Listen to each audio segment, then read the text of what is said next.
Night 3/4 KG wait వచ్చేలాగా పల్లి చెక్క మొత్తం చేసేసుకొని రెడీ చేసుకొని ప్యాక్ చేసేసుకొని పక్కన పెట్టేసిన తర్వాత ఇక ఎర్లీ మార్నింగే లేచి మా పాపకి స్కూల్లో సెమీ క్రిస్మస్ ఉందని చెప్పాను కదా, తను రెడీ అయిపోయి వెళ్ళిపోయింది.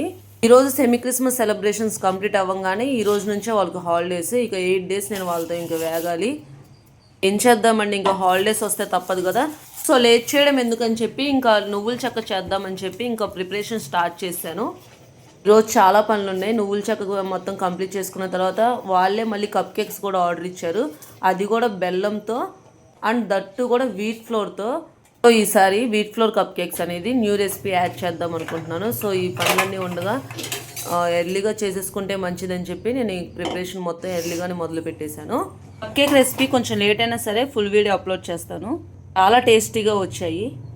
దేంటోనండి, ఒక గర్ల్గా ఉండి అమ్మ చేసి పెడితే కానీ తినని మనము సర్టెన్ ఏజ్ రాగానే స్టెప్ బై స్టెప్ ప్రతిదీ నేర్చేసుకొని మన చేతులతోనే మనమే అన్నీ ప్రిపేర్ చేస్తూ అందరికీ వడ్డిస్తాము. గ్రోయింగ్ స్టేజెస్లో మనం నేర్చుకుంటూ ఉంటాము అండ్ ఎన్నో మిస్టేక్స్ కూడా చేస్తాము. దట్టు ఎదుటి వాళ్ళని చూస్తూ కూడా చాలా మిస్టేక్స్ని రికవర్ చేసుకుంటాము. రైస్ పెట్టడం తప్ప ఇంకేమీ రాని స్టేజ్ నుండి అనేక రెసిపీస్ చేసే స్టేజ్ వరకు మనం వస్తామంటే లైఫ్ కదా. మీరేమంటారో కామెంట్ చేయండి. Thank you for watching.